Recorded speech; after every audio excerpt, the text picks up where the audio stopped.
Takže lidi, mám tady unboxing. Můj unboxing si ochutnávku. Nějaký bonbon. Jo, a tohle mi rozbalil moje segra. Tak je to. Takhle. Unboxing nějakých číňanských bonbon. Jsou to nějaký takovýhle. Prej. No tak jdeme to zkusit. A tady je nějaká číňanka, která křičí. Jinak tohle by se mělo jít klopnout. Tak jdeme. Je to otevřený nebo ne?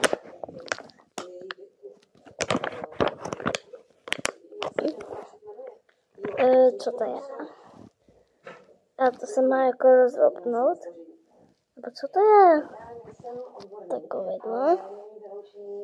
Si to rozloupnu. Což paradoxně může způsobovat to, že škliba permanentně nabitá. A taky by to mohlo hypotéza, způsobit to tuhnutí kožního mazu. Děláš to na YouTube? Jo. Ty jsi to udělala? Ne, tak ho natáčím.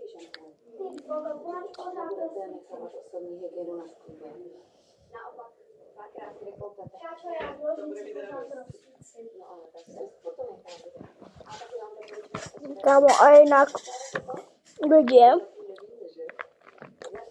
nám se rozbil lustr. Kvůli komu? Myslíš, že nekecám je to, protože rozbil. Není to kvůli můj sekře.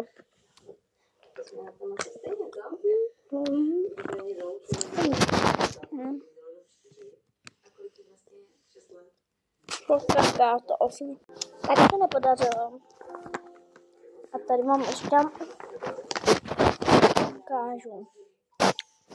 Jo, a řeknu, jak to ochutná. Jako, je to mega tvrdý.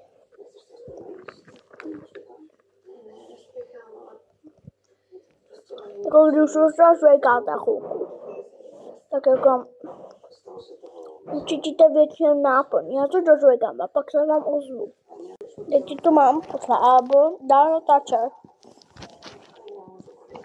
Takovým nějaký jeden bonbon, který mi nechutná. Ale to, jako mě to fakt nechutná. Takže nikomu to tady můžu dát. Jo. A čau!